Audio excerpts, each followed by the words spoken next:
Hello student, आपका नई session वर्ष 2025-26 8 ग्रेड अभ्यास पुस्तिका क्लास 8 सामाजिक विज्ञान अध्याय 3 का नाम है संसद तथा कानूनों का निर्माण। स्टार्ट करते हैं। इलेक्ट्रॉनिक वोटिंग मशीन के इस्तेमाल से फायदा हुआ। ऑप्शन है मत पत्र के कागज की बचत, शिक्षा में वृद्धि, मतदान प्रतिशत में वृद्धि या फिर मतदाता की उम्र कम कर दी गई। इसका राइट आंसर ए वाला है कि मत पत्र के कागज की बचत हुई। ठीक है।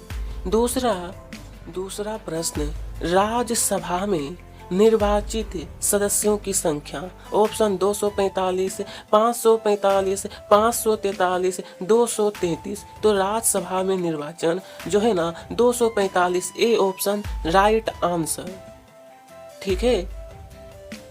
तीसरा प्रश्न, राज्यसभा में कितने सदस्य राष्ट्रपति द्वारा मनोनीत किए जाते हैं? राज्यसभा में बोला है। ऑप्शन 12, 22, 10 या फिर 2।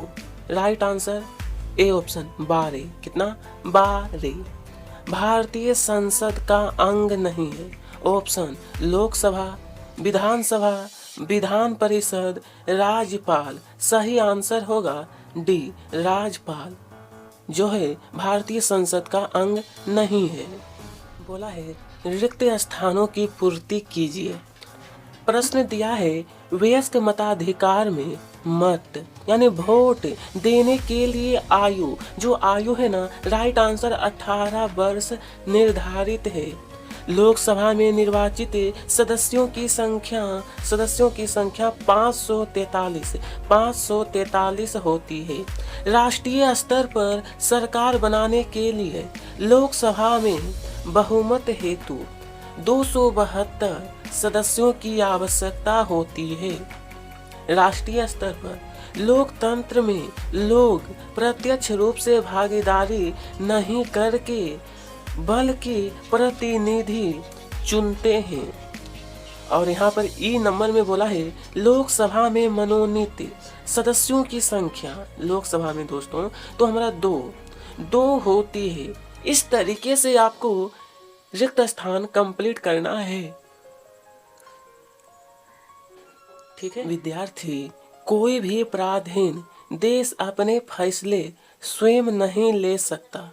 हमें अपने फैसले लेने का अधिकार कब मिला?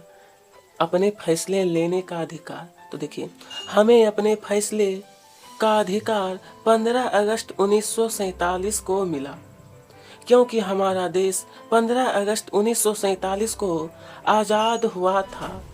अब प्रश्न 7 में हमसे बोला गया है संसद किसे कहा जाता है? बोला है संसद किसे कहा जाता है? इसका उत्तर रहेगा जनता द्वारा चुने हुए सभी प्रतिनिधियों के समूह को संसद कहा जाता है। लोग संसद के लिए अपने प्रतिनिधियों का चुनाव करते हैं। यह संसद सरकार को नियंत्रित करती है और मार्गदर्शन करती है। इस तरीके से आपको उत्तर लिखना है। प्रश्न 6, प्रश्न संख्या 7। कहीं पर समस्या होगी तो आप हमें कमेंट में जरूर बताइए। प्रश्न 8, राज्यसभा के सभापति कौन होते हैं? राज्यसभा के, इसका उत्तर है राज्यसभा के सभापति उपराष्ट्रपति होते हैं। राज्यसभा के सदस्यों की संख्या 245 है। कितना विद्यार्थी? 245 है। अब देखेंगे लोकसभा के सदस्यों की संख्या लिखिए। इसकी अध्यक्षता कौन करता है? तो देखिए लोकसभा के सदस्यों की संख्या 545 है।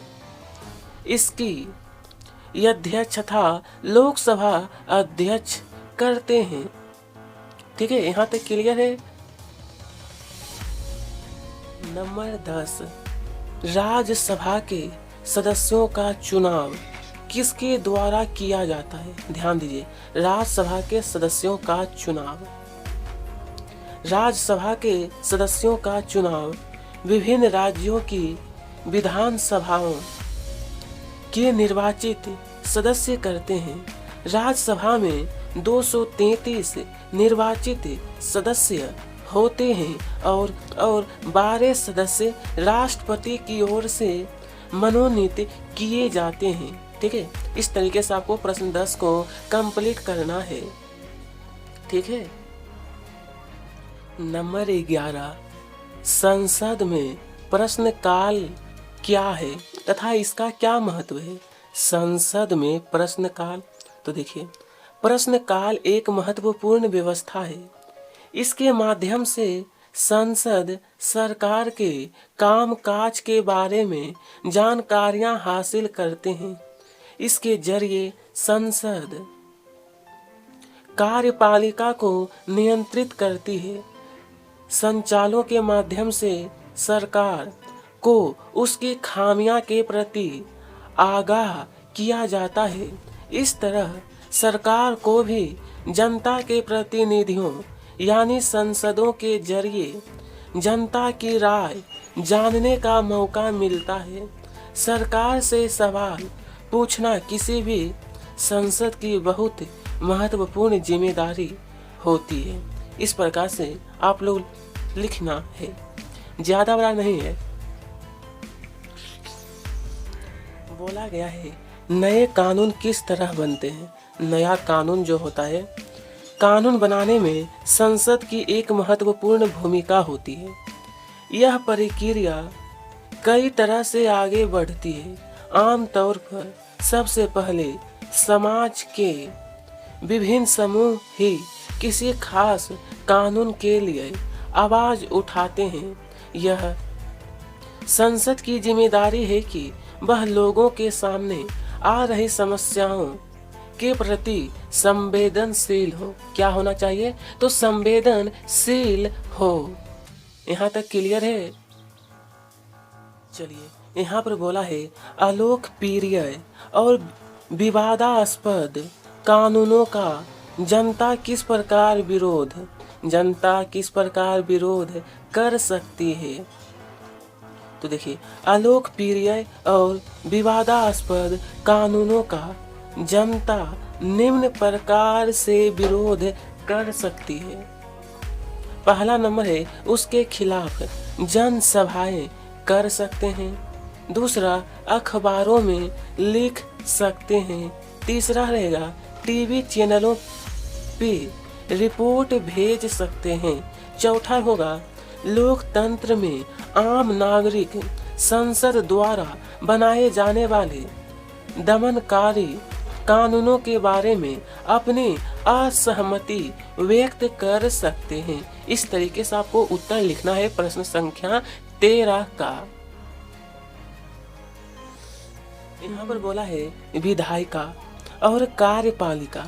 विधायिका और कार्यपालिका सरकार में क्या अंतर है इसके बीच में? तो देखिए, विधायिका और कार्यपालिका में निम्न अंतर है। पहला, विधायिका को लोकसभा कहा जाता है, जबकि कार्यपालिका को मंत्री परिषद कहा जाता है। उसके बाद विधायिका का मुख्य कार्य कानून बनाना है, जबकि कार्यपालिका विधायिका द्वारा बनाए गए कानूनों को लागू करती है। विधायिका भारत की संसद विधायी शाखा के अंतर्गत आती है, जबकि कार्यपालिका प्रधानमंत्री और उनकी मंत्रिपरिषद कार्यकारी शाखा के अंतर्गत आती है। शाखा के अंतर्गत, समझ गए? तो ठीक है। प्रश्न संख्या 15 है कि ईवीएम का उपयोग पर्यावरण की दृष्टि से क्यों महत्वपूर्ण है। ईवीएम का उपयोग पर्यावरण की दृष्टि से महत्वपूर्ण है क्योंकि ईवीएम का पेपर बैलेट की तुलना में पर्यावरण पर सकारात्मक प्रभाव पड़ता है। वे कागज और स्याही की खपत को कम करते हैं, जिससे लाखों बैलेट पेपर की छपाई से जुड़े वनों की कटाई और अपशिष्ट उत्पादन में कमी आती है। क्या आती है? कमी।